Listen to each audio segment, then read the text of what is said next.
Hello my lovely English learners, welcome back to my channel. Friends, आज मैं आपके साथ में शेयर करने जा रही हूँ कुछ 5 ब्यूटीफुल इंग्लिश एक्सप्रेशन जिन्हें कि आप अपनी स्पोकन इंग्लिश में यूज कर कर बहुत ज़्यादा कॉन्फिडेंट और फ्लुएंट साउंड कर सकते हैं। सो फ्रेंड्स, चलिए उन ब्यूटीफुल एक्सप्रेशन को आज हम सीखते हैं और आज से ही उसे यूज करना भी स्टार्ट करेंगे। So friends, without any further ado, let's dive into the session.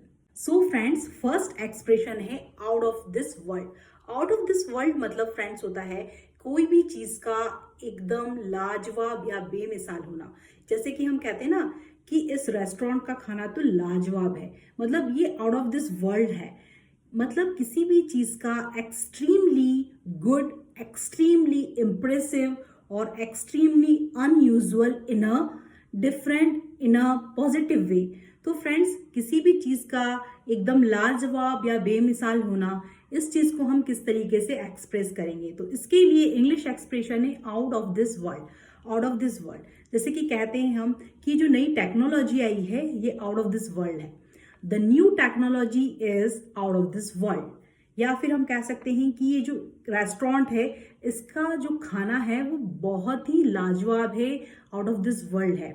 तो the food at that restaurant is out of this world. या फिर ये जो नया रेस्टोरेंट खुला है इसका खाना बहुत ही लाजवाब है।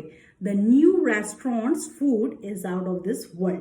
या फिर उसकी जो सिंगिंग वॉइस है, उसकी जो आवाज है वो बहुत ही लाजवाब है, बहुत ही इम्प्रेसिव है। Her singing voice is out of this world. So friends, सुने और रिपीट करें। Her singing voice is out of this world. Past में इसी एक्सप्रेशन से कोई सेंटेंस बनाना है तो पार्टी जो थी वो बहुत ही लाजवाब थी। The party was out of this world. The party was out of this world. या फिर आप कहीं घूमने गए हैं, माउंटेन से आपने बहुत सुंदर नज़ारा देखा, बहुत सुंदर सीनरी देखी, तो वहां पर आप कह सकते हैं कि हमने जो माउंटेन से जो व्यू देखा था वो आउट ऑफ दिस वर्ल्ड था, बेमिसाल था, बहुत ही खूबसूरत था। The view from mountain was out of this world. The view from the mountain was out of this world. तो friends, out of this world इस छोटे से एक्सप्रेशन से आप ढेर सारे इंग्लिश सेंटेंसेस बना सकते हैं और बहुत ज़्यादा कॉन्फिडेंट साउंड कर सकते हैं जब आप किसी से इंग्लिश में बात कर रहे हैं। तो इन छोटे छोटे सेंटेंस को अपनी स्पोकन इंग्लिश में इन्वॉल्व करना, इनकॉर्पोरेट करना स्टार्ट कर दीजिए। तो आप अब जब भी कभी से ये कहना चाहेंगे कि ये बहुत ही लाजवाब या बेमिसाल था, तो वहां पर आप English expression out of this world use. Next expression है it hits differently. Friends, it hits differently का मतलब होता है इसकी तो अलग ही बात है, इसके कुछ अलग ही मजे हैं। तो फ्रेंड्स, जब हम किसी जगह पर जाते हैं या कोई सॉन्ग सुनते हैं या फिर हम कोई मूवी देखते हैं, कोई बुक पढ़ते हैं, तो हम कहते हैं ना इसकी तो कुछ अलग ही बात है, इस जगह के तो कुछ अलग ही मजे हैं। तो फ्रेंड्स, उस समय पर हम English expression it hits differently use करते हैं। यानी कि ये वो सिचुएशन और फीलिंग होती है जब आप किसी चीज को करने या कहीं उसे सुनने या वहां जाने के बाद आप नॉस्टैल्जिक फील करते हैं, वो आपकी पुरानी मेमोरीज को लेकर आता है, या फिर आप किसी चीज से उसे रेजोनेट कर पाते हैं, या फिर वो आपके हार्ट और सोल को टच करती हो, तो वहां पर हम English expression it hits differently use करते हैं। सो फ्रेंड्स, इस तरीके के सेंटेंस हम बना सकते हैं। Whenever I come to this temple it hits differently. The vibe of this place hits differently. मतलब इस जगह की कुछ अलग ही बात है, यहाँ की वाइब्स की कुछ अलग ही बात है। अब एक और सेंटेंस बनाते हैं। Whenever I listen to this song, it hits differently. I feel nostalgic. या मैं कैसा फील करता हूँ? Nostalgic फीलता हूँ। It brings my memories back. ये मेरी पुरानी मेमोरीज को लेकर आता है। तो इस तरीके के आप English sentences it hits differently से बना सकते हैं। या फिर जैसे आप अभी गर्मियाँ चल रही हैं तो आप इस तरीके के सेंटेंस बना सकते हैं। A cold soda just hit differently when it super hot outside. मतलब ये जो कोल्ड सोडा है इसकी तो अलग ही बात है जब बाहर इतनी जोरदार गर्मी हो, सुपर हॉट आउटसाइड हो, और ये कोल्ड सोडा हम जब पी रहे हैं तो वहां पर ये इसकी तो कुछ अलग ही बात है, इसके कुछ अलग ही मजे हैं। तो the cold soda just hit differently whenever it's super hot outside. या फिर आप इस तरीके के सेंटेंस बना सकते हैं कि कोई आप किसी मोटिवेशनल स्पीकर की स्पीच सुन रहे हैं तो वो आपके हार्ट और सोल को टच कर रही है, तो आप इस तरीके के सेंटेंस बना सकते हैं, whenever I listen to her speech it hits differently, her speech touch my heart and soul, मतलब उसकी जो स्पीच है वो मेरे हार्ट और सोल को टच करते हैं। या फिर that new novel hits differently, it deals with some serious issues, ये जो नई नोबल है, ये नोबल है उसके जो है इसकी कुछ अलग ही बात है, इसका कुछ अलग ही अंदाज है, तो इट हिट्स डिफरेंटली को आप अपनी day to day spoken life में इस तरीके से इस छोटे से इंग्लिश एक्सप्रेशन को यूज करके और ज्यादा ही कॉन्फिडेंट और प्रोफिशिएंट साउंड कर सकते हैं। तो फ्रेंड्स चलिए नेक्स्ट एक्सप्रेशन की ओर बढ़ते हैं। नेक्स्ट एक्सप्रेशन है try to walk a mile in my shoes, यानी कि चीजों को मेरी नजरिए से देखने की कोशिश करें, मेरे पॉइंट ऑफ व्यू से, मेरे पर्सपेक्टिव व्यू से आप चीजों को देखने की कोशिश करें, कोई जजमेंट या कोई कमेंट या कोई सजेशन देने से पहले। यदि फ्रेंड्स आपकी लाइफ में आपको कोई फालतू के सजेशंस देता है या फिर वो आपको जज करता है कि तुम्हें ऐसा नहीं करना चाहिए था, या कोई एडवाइस देता है जो कि आपको लग रहा है कि यहाँ पर आपकी गलती नहीं है, तो वहां पर आप इस तरीके के इंग्लिश एक्सप्रेशन यूज कर सकते हैं, try to walk a mile in my shoes, यानी कि चीजों को मेरे पॉइंट ऑफ व्यू से देख कर देखिए कि मैं ऐसा यदि कर रही हूं तो इसके पीछे कोई ना कोई कारण है, इसलिए मैं ऐसा कर रही हूँ। तो फ्रेंड्स इससे आप बहुत ही खूबसूरत इंग्लिश सेंटेंसेस बना सकते हैं, जैसे कि आप सेंटेंस बना सकते हैं, if you think it is easy so you should try to walk a mile in my shoes, यदि तुम्हें ऐसा लगता है कि ये जो मैंने डिसीजन लिया है ये बहुत ही ईजी है तो तुम चीजों को मेरी जगह पर होकर देखना चाहिए।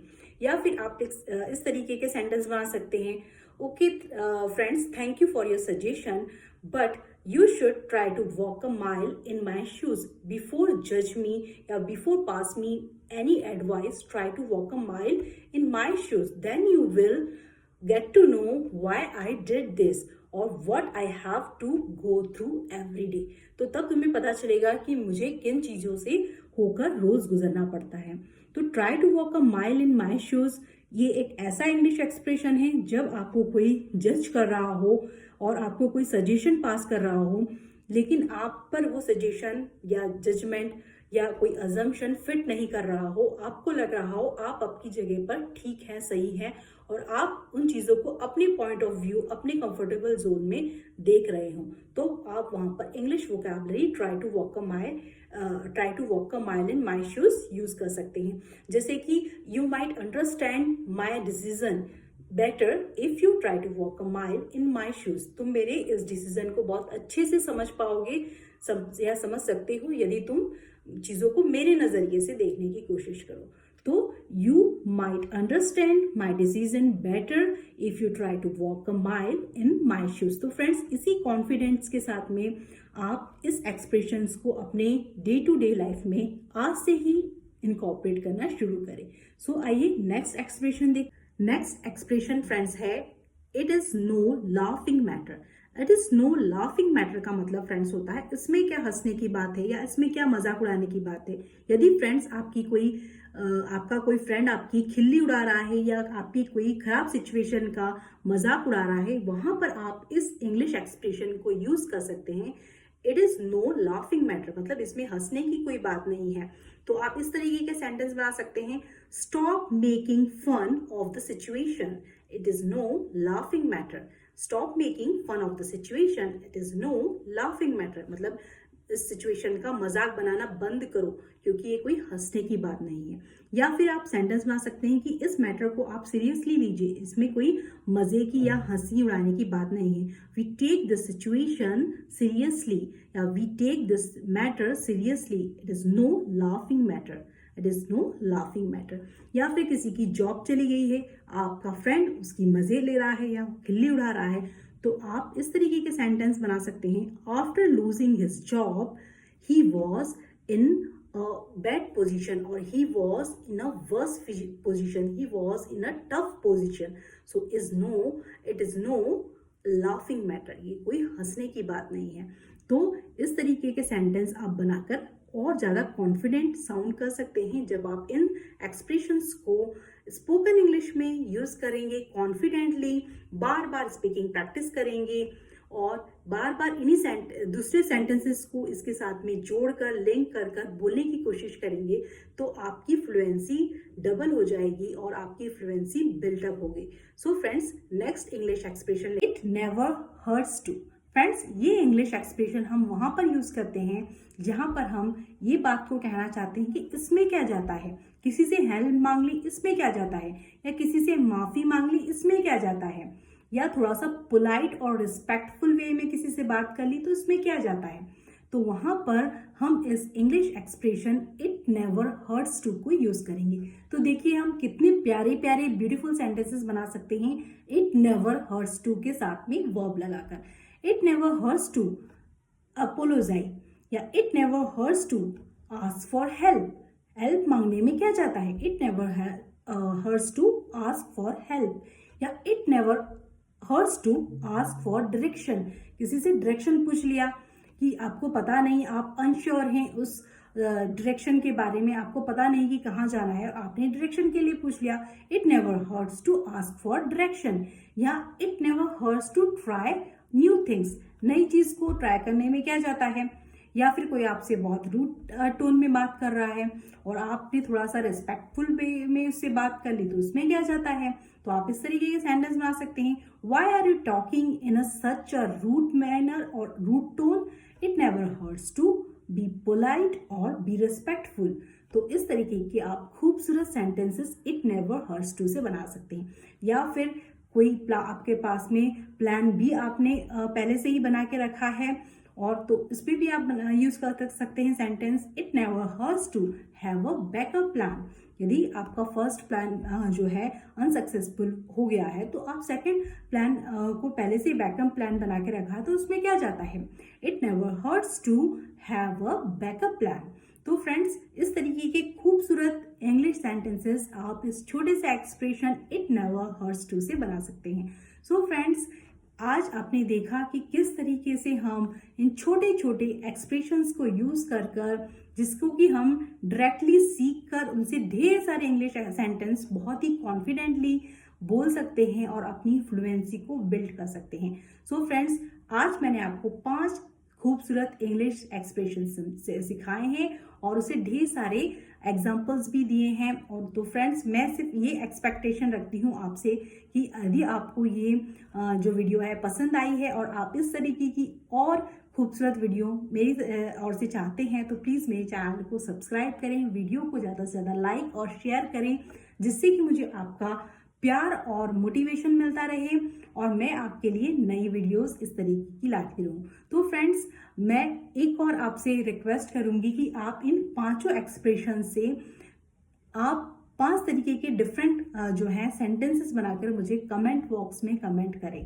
मैं चाहती हूँ कि आपने इन एक्सप्रेशन से सीखा है या नहीं।